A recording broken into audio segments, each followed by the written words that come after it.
No, I don't want to come down on Tuesday. No, Luch, listen, you can't keep changing the days for me. I'm trying to stay focused on my workouts and yeah. Yes, I gotta go. Okay, so I'll see you Wednesday, Thursday, and Friday. Yes, keep on moving, right? Hi. Oh my gosh, I was talking to my personal trainer because who's this old gal? I'm not gonna stay motivated by myself. I need help. Oh my gosh, Luciano. And guess what? He's Italian. Surprise! Anyway, I digest, which at my age is a miracle. Here, focus, Mrs. Kasha Davis. What's happening? We are here with another episode of Auntie. That's right. We are so glad that you're tuning in and enjoying these conversations. And today will be no different. I am so excited because we do have this mutual friend, Luciano. Here he is, the fabulous Rudy Espinoza. Hello. How are you? How are you? Thanks for having me here. Are you matching my energy? Woo! I am. You got me so excited. I know.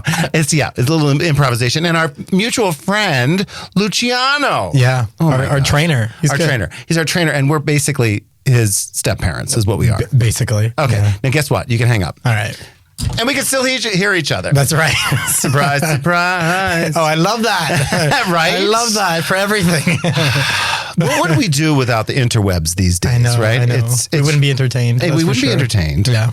And I think this is just a fabulous connection that we have here because of the fact that we met through our trainer, Luciano. That's right. And I think in so many different ways, those types of connections, they just surprise you. You have no idea that you're going to get inspired by somebody. Now, Auntie, the podcast, is about the movers, the shakers, the motivators, and the entrepreneurs.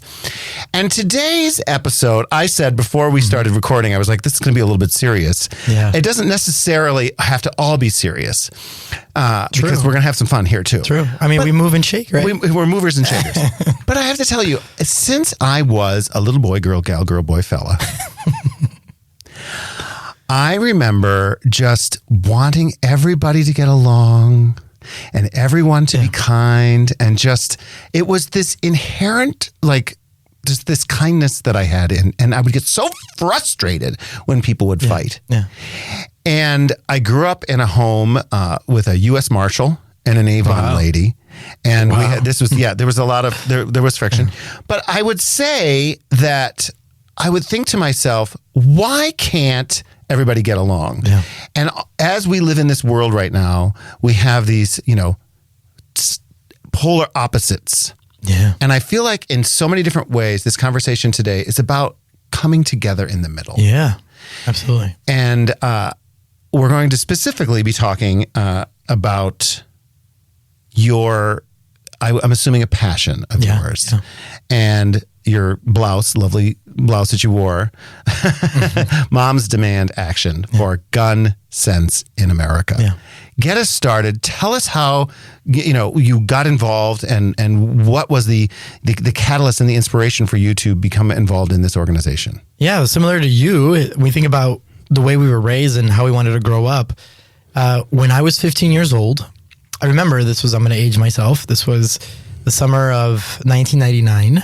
I was 15 years old and I was house sitting for my grandparents. They were away on a month-long vacation and my uncle and his then girlfriend came to their house to pick something up. I don't remember what it was. Well, they got into a fight. I turned physical and I just stood, waited in the kitchen, and I remember my uncle running into my grandparents' room and locking himself in there because his girlfriend grabbed a pair of scissors to try to break in to the room or whatever. He called the police. Right. Police showed up and banged on the door, and I opened the door and a police officer put a gun to my head. Oh my gosh. And to this day, I don't forget that image. I remember the face of that police officer. I remember her height. I remember everything, her hair, how it was just tied to the back of her head. And it was tough. It was tough. And then fast forward to June of 2016, I was in Orlando for a state convention for a leadership program that I was involved with some students. And my friends and we were going to go out that night. And a lot of us were gay. So we're thinking we're going to go to the gay club. Right. And one of our friends, I remember him saying, you know what, we got to get up really early in the morning. we should just stay in, let's hang out. And we did. And the next day we woke up and saw the news that there had been a shooting and 49 people had been killed at the Pulse nightclub in Orlando. And I was supposed to be there. And as you can imagine, being that close to something so horrific just really sparked something in you. And I knew then and there that I needed to do something about it, because I didn't think we deserved to live that way, and I didn't think we deserved to die that way. Right. So I moved to California a few years later, and my cousin, Alex Navarro, told me, you should join Moms Demand Action. And I laughed, and I was like, I'm not a mom. And right, she goes, why not though? Yeah, Why not? Yeah. And she's like, well, you know, you could be bad enough to be a mom, right? And I decided to join, and they put me in this program to train families on how to best teach their children about gun safety at home. Yeah, so it was a really cool thing. Well, it's interesting. Backing up a little bit, the first thing that comes to mind with regard to, so you must have been a natural born leader. You were in a leadership role prior to this particular role now? Or did you go to school for something that was with regard to management or leadership? Or what did you do? That's a good question. When I was in high school, I joined Future Farmers of America, FFA, Okay. those blue corduroy jackets that many people may know about if you ever watched Napoleon Dynamite. Right. There's one scene where he's like taste testing the milk and he's like, this tastes like onions. I was in that group, right? And Okay. they taught me how to speak, and they taught me parliamentary procedure, and taught me how to compete. And I had been involved throughout my whole life, and I always gave back. And a friend of mine, she had become an ag teacher, so I had trained her kids in one of the competitions that they did, and I was the coach. So that's why I was going to that state convention. in Florida. I see. Okay. Yeah. So you had this experience as a teenager with a gun to your head. You essentially, by, I believe, divine intervention, was guided to not go out that night. Yeah. These are two sort of like moments where it was like, in a way, thank whatever there is out there. I'm so lucky. Yeah. I did not have these situations, but in some ways, probably a degree of, like, as you said, you felt call to action, maybe a little guilt. In other words, not getting ready to go to that club, and oh my gosh, like I missed that by the skin of my teeth. Yeah. This catapulted you into action, and that's what inspires me so much. You said, "How can I get involved?" And so your friends are telling you that. What did they say when you said, "Hi, I'd like to get involved, and I'd like to assist and participate and do the gun safety training"? To my surprise, I have never met such an incredible group of women that were so open and inviting and welcoming to bring me in, to make me part of this group and make me a leader within this group, which is where I felt really strange, because you're bringing in this man to help lead this organization that was founded by and made up of mostly women, like 99% women. Right. But immediately they said, we need you here. We need your perspective, right? As a Latino, as a gay man, as a future dad, because, I had plans, and I had plans to be a dad. They wanted me in there to bring that voice into the gun violence prevention movement. And I'm so grateful for those moms, and we're still friends to this day, that they invited me to do that. The things that I've been able to accomplish because of Moms Demand Action and Everytown for Gun Safety, which is kind of the parent organization, everything from getting gun legislation passed to talking about this issue and bringing awareness to the Latino community, right? Speaking in Spanish about this issue, which not much of it is going on, believe it or not. And seeing how we have changed the narrative in talking about gun violence prevention, where before it was taboo. You talked about guns.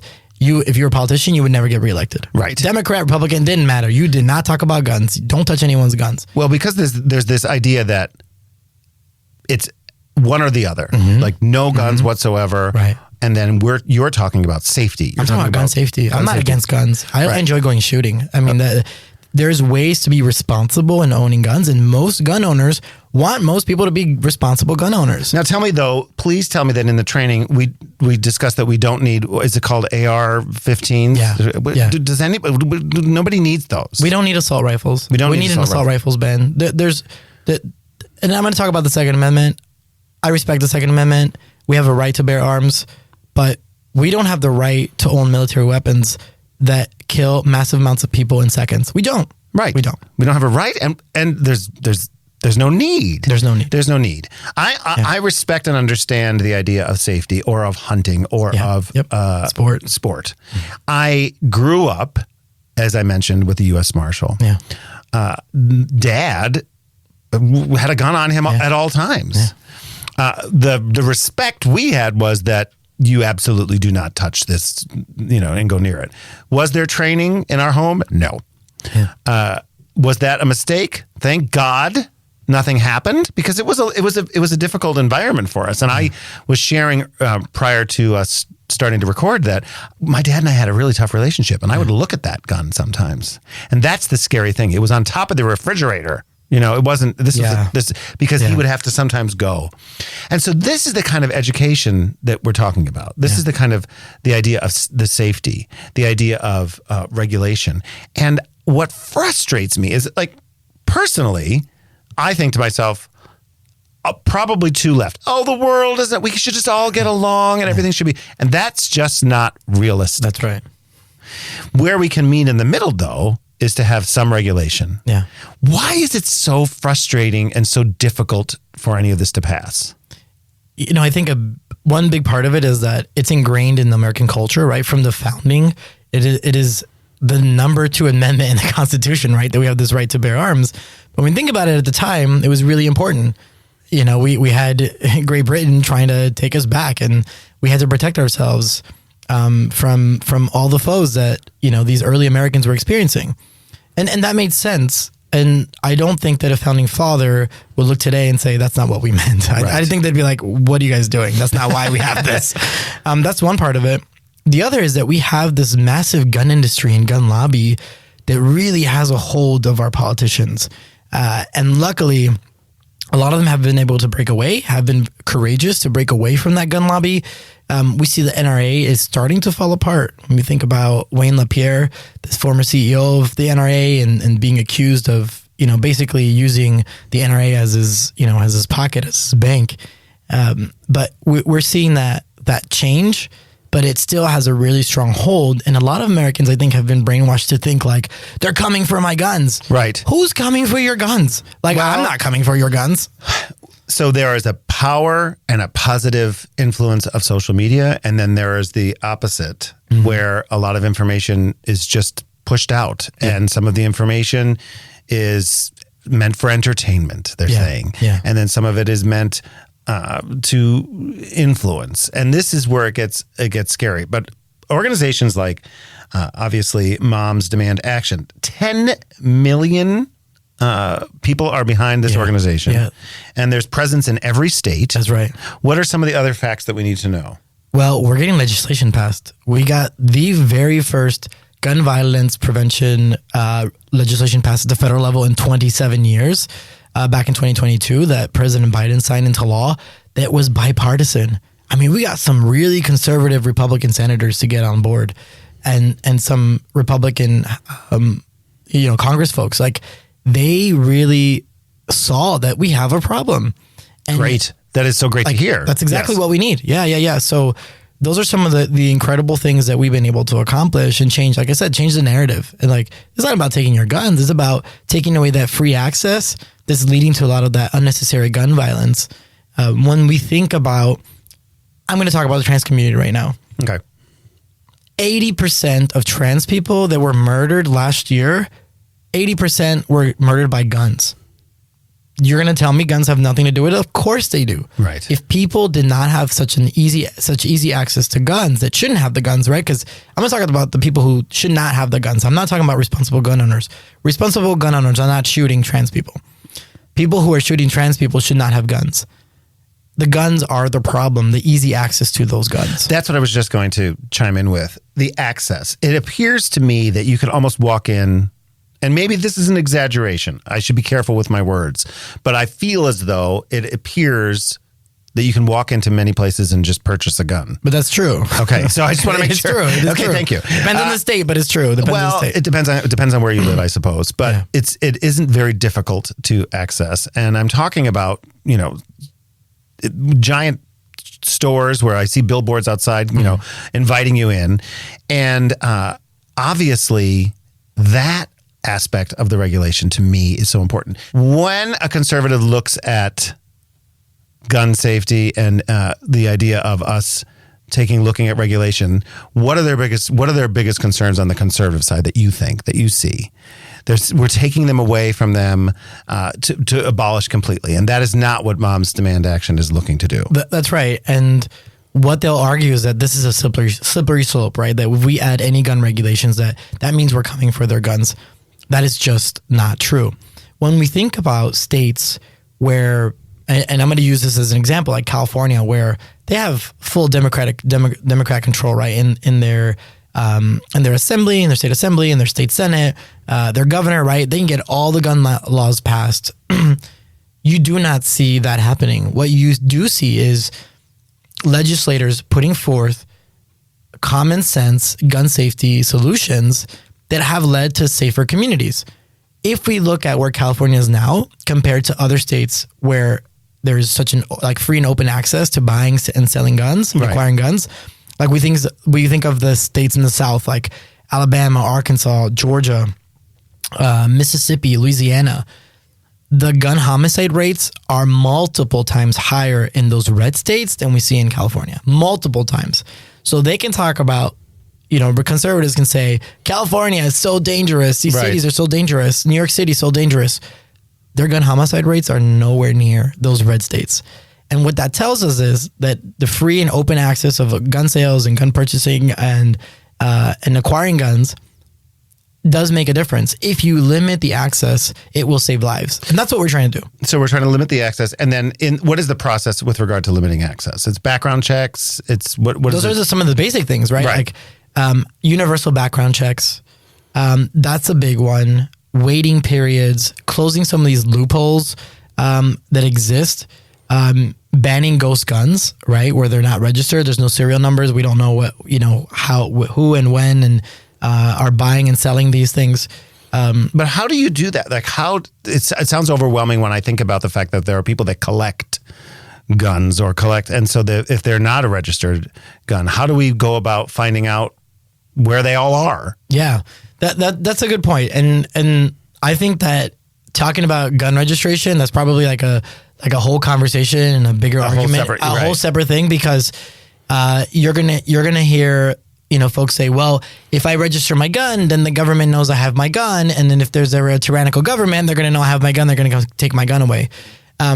Which I see the logic, right? If the Second Amendment says we're allowed to have guns so that we can stop a tyrannical government if we ever get there, then we can't give the government our registration number and say I have a gun. Does that make sense? There's that, and the Supreme Court has already been pretty clear on some of these things. But there are different ways in which we can bring some of these restrictions that don't stop you from having a gun, that they make you be a responsible gun owner, and those are the things that we should be pushing for. So, a responsible gun owner is somebody who has what? Someone who has a gun, right? Who purchased it in a legal way, and who stores it in a safe way. So remember, you said your dad used to put on top of the fridge, right? That's a major no-no, because what was happening to you, where you had thoughts of maybe using that gun on someone else, on yourself.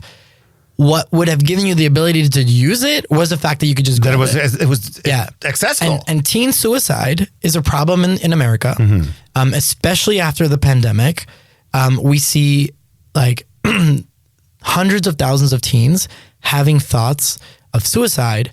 And if they can have access to a gun, taking that gun and being able to use it on yourself is more likely to be mortal if you use a gun than if you use another way, that you try another way. And what we want is to make sure that our youth does not have access to those guns, so they do not make a mistake that they can't come back on. Safety storage. Safety storage, exactly. And then when I think about the idea of you are now a parent. I am.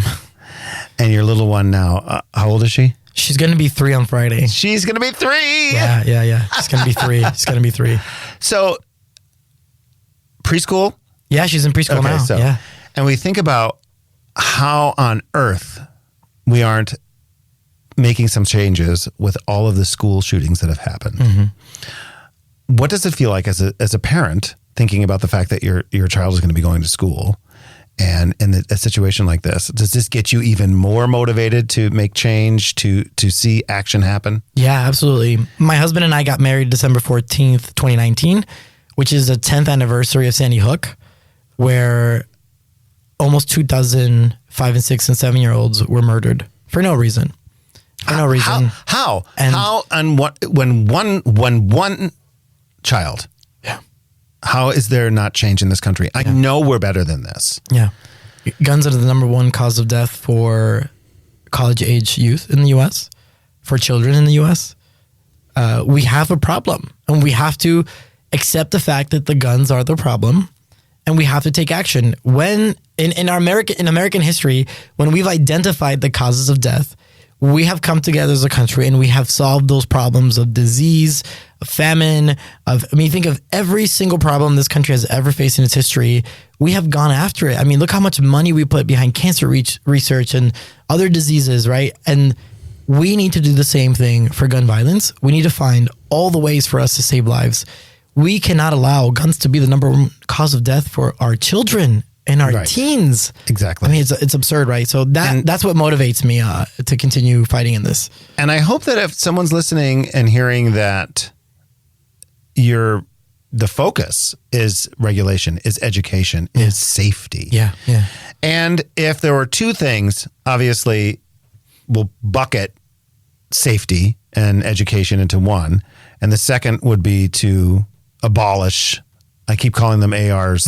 Assault rifles. Assault rifles. Yeah. Assault weapons. An assault rifles ban. We need an assault rifles ban. If those two things became more apparent in this country, if the assault rifles were banned, and if there was more education and there was more expectation with regard to safety, because it's, I think then somebody will say, well, what if,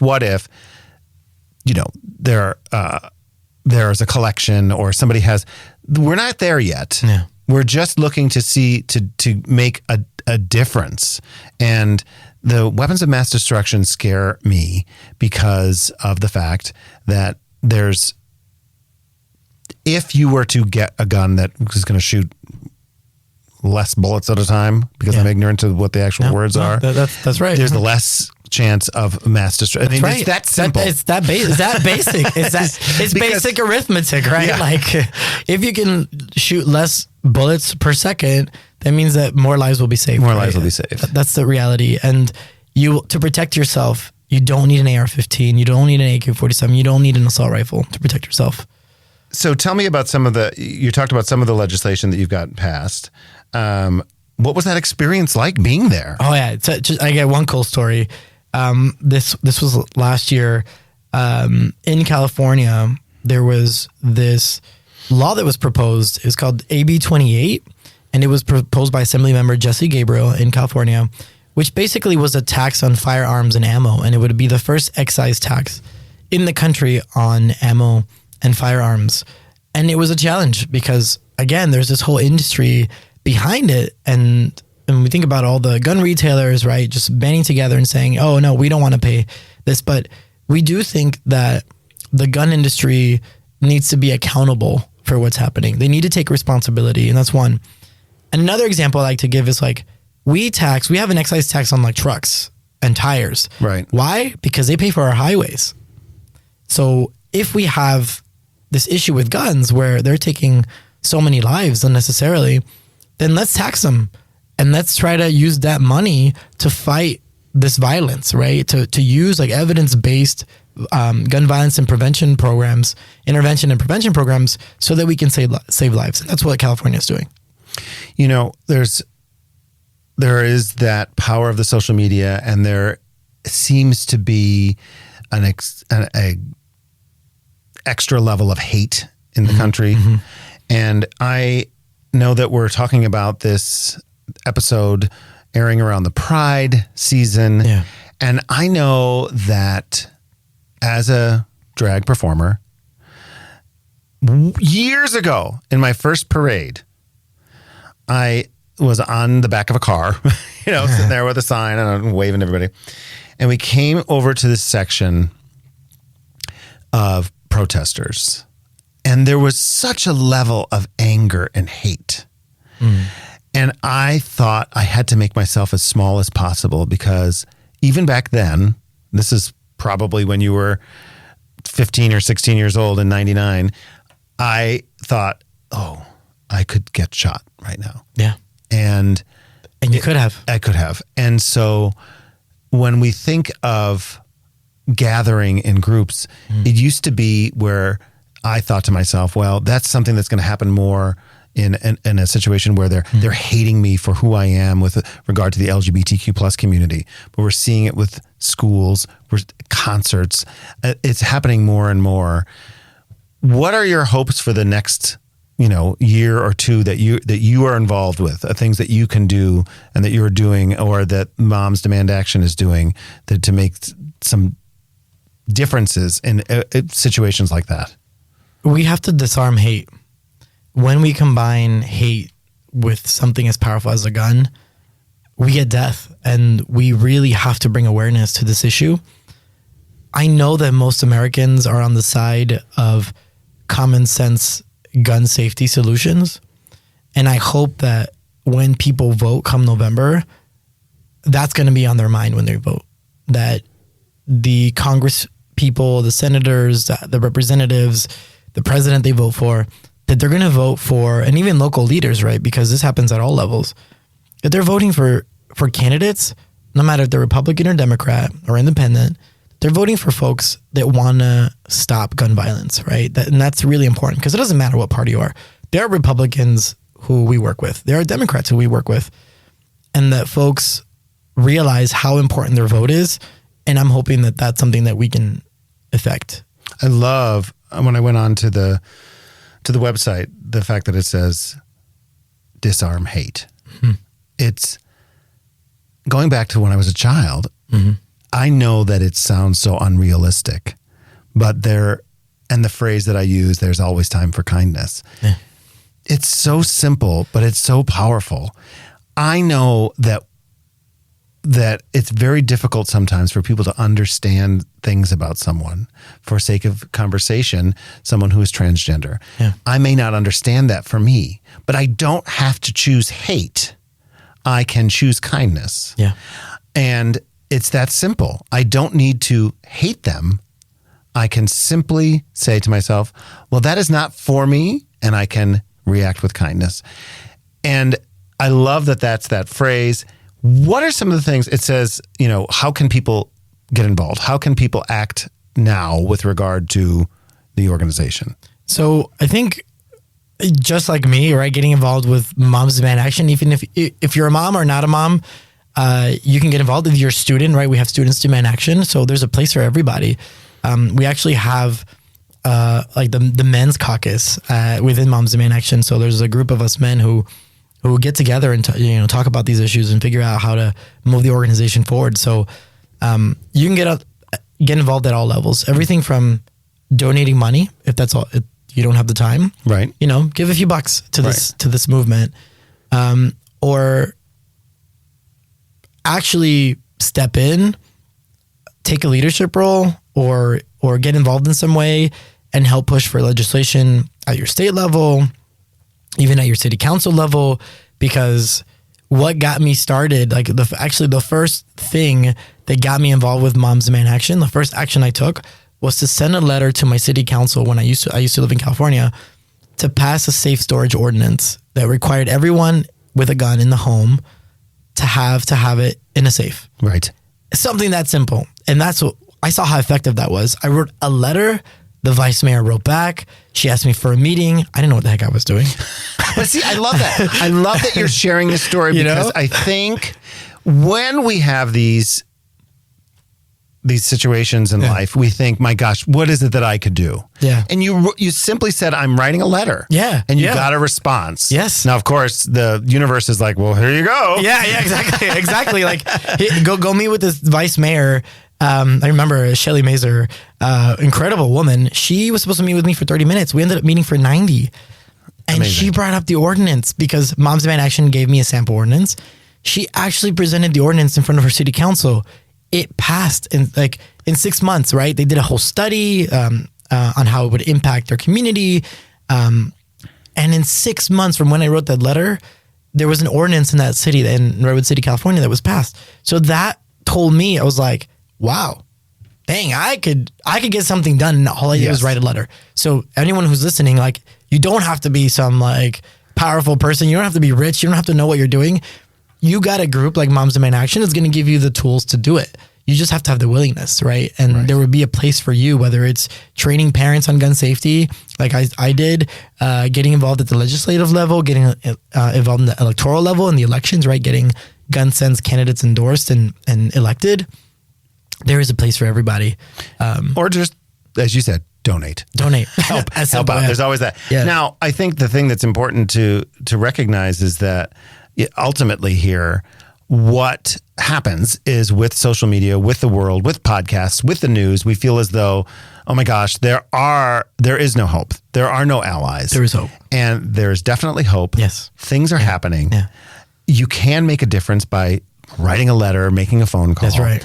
And I have spoken to this on other occasions with college tours and things, is that sometimes your social media may be showing you the hate. Yeah.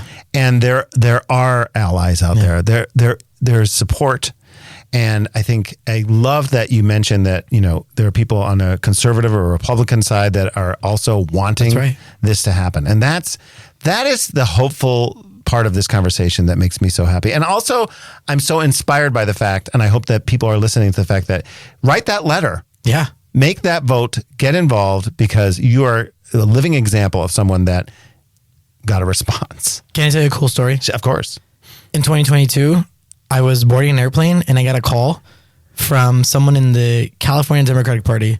And they said, Rudy, you got invited to the White House. What? And I was like, what? They're like, yeah, because of your involvement in gun violence prevention, you are being invited to the White House to see the signing of the first gun safety legislation bill, bipartisan. It's called the Bipartisan Safer Communities Act, truly bipartisan. And you're going to get to see the signing of this. So I remember summer of 2022, I got to go to the White House, meet the president and vice president, and see the signing of the first bill in 27 years. And I sat next to gun violence survivors from like the Parkland shooting in Florida, I remember. And I saw all these Republican senators and these Democratic senators. And what I saw that day was when people get together, when America wants to solve a problem, they can. And I saw that there. And I never, in my wildest dreams, thought that sending a letter to a city council back in 2018 was going to lead, for me to be sitting in the White House 4 years later, witnessing something that I had helped influence. Never. Right. Like, I was just some Joe Schmo, right? Who just I want to see guns out of the wrong hands. That's all I want to do is see guns out of the wrong hands. And here I am, like, witnessing this incredible historic event. So anyone can do it. Anyone can do it. But also, you had a situation in life early on that gave you this sort of inspiration and this spark to make a difference. That image, as you said, still is present with you. You can remember it like it was yesterday. Yeah. And I believe that in life, sometimes we have the choice, and the choice can be to wallow in that moment, try to make that moment go away. And sometimes some people choose drugs and alcohol and and you took action and in ways even surprised yourself with how you can make a difference. So I'm so inspired and so thrilled that you were able to be a guest with us here. I'm grateful. Yes. I'm grateful. Hashtag grateful. My favorite thing. Seriously. And happy Pride, right? Happy Pride. Yeah. Yes. And people stay safe, get involved, and be motivated by people just like you. So thank you. Thank you. Now, of course, we have dad jokes. So now, how's your dad joke delivery? I mean, I know you're a dad, so you've got. They're pretty good. I actually started to give more and more as the older I got. Well, and exactly. And first of all, you're not old, but secondly, and you know what?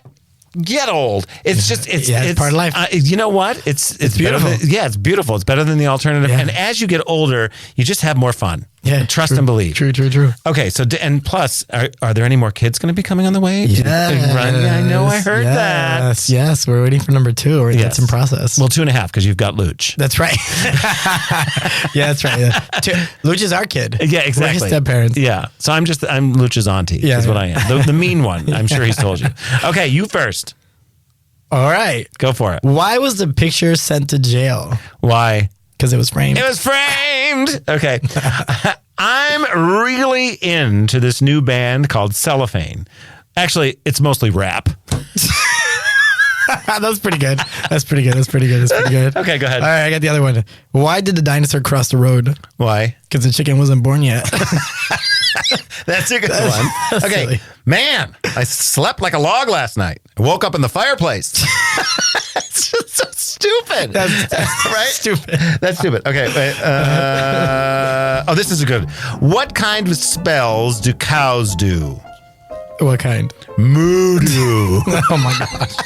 My daughter would love that. Yes, exactly. So now put those to the back of the box so we don't repeat them in the next episode. That's right. All right. Well, again, thank you for joining, and thank you for watching and listening. And happy Pride to each and every one of you. And remember, there's always time for kindness.